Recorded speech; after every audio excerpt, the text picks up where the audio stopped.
Hey guys, what's up? Welcome back here to Intuitive Angling, and thanks for checking out today's video. And we have a really good video for you guys today.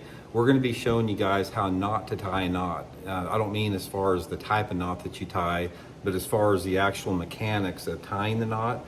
There's 2 or 3 things that I have seen a lot of people making mistakes at as far as how they cinch a knot down and how they place it on the lure. So we're going to give you guys some good tips here that's going to make you avoid break-offs and actually give your lure some better action here. So we'll get into it. Real quick, guys, I want to mention one thing. I did a video earlier today on catch and release. I was talking about how there's still a bunch of people out there still keeping bass and cleaning them, eating them.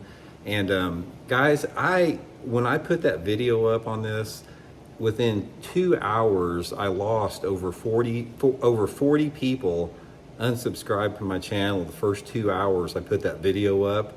I guess they were just offended about me, trying to teach conservation and practice conservation. And it really speaks to the bigger picture of the sort of the mentality surrounding catch and release. Because guys, ever since Ray Scott came up with this is sort of off the subject, but I just want to touch on this before we get into the video.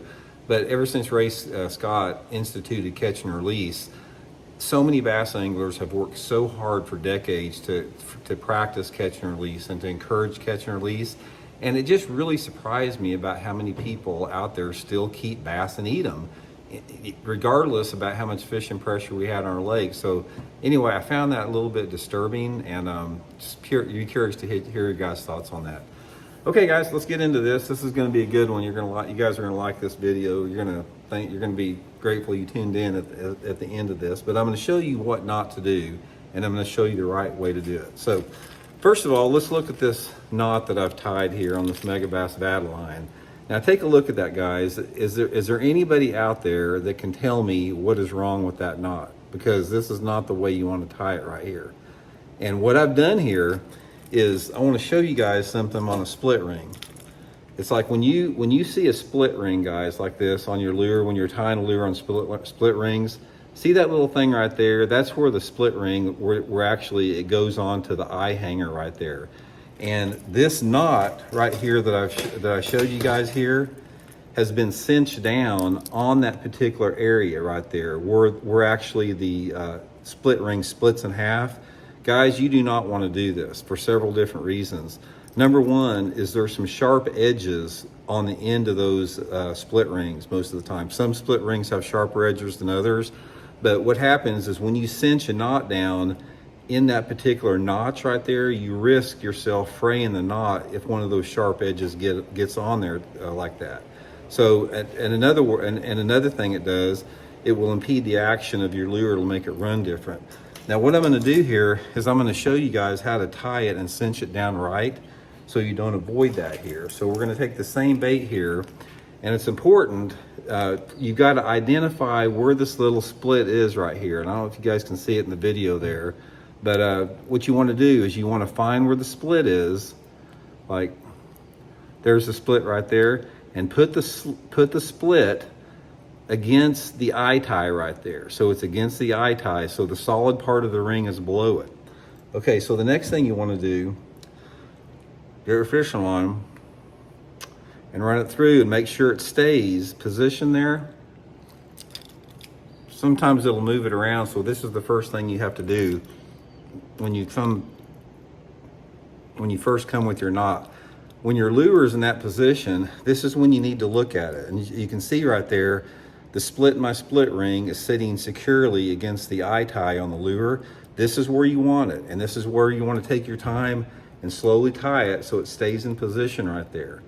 So the first thing you want to do, guys, is when you start your knot on your line like this, regardless of whatever the knot is, take a second and wet the knot with your mouth. Just like that. And just that little bit of lubrication will make it go down better. So that's the first time I wet it. And then the second time that I wet it is the next part of the cinch. Just like that. And it allows the line to set a lot better. So I'll get that down there.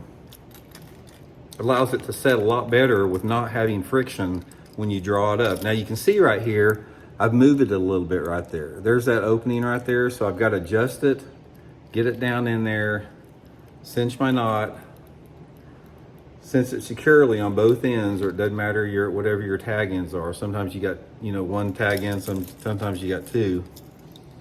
And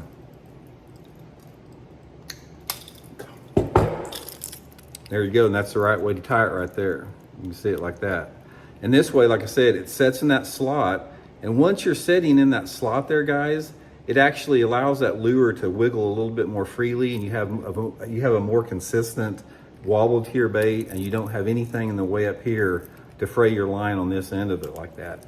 The other thing about knots is one of the keys to tying a knot quickly is to learn how to do it with a combination of your fingers, your mouth, and your lips. Once you tie more and more knots, it'll get to be like second nature, where you're grabbing it with your tongue, you're grabbing it with your lips, and you can just go real quick like that. So anyway, guys, the main thing is pay close attention on your split ring lures when you're tying your line there. Don't tie it in that little gap there. It's going to cost you fish eventually, and that's just a good way to remember when you start tying knots. So anyway, guys, thanks for tuning in. We'll talk later.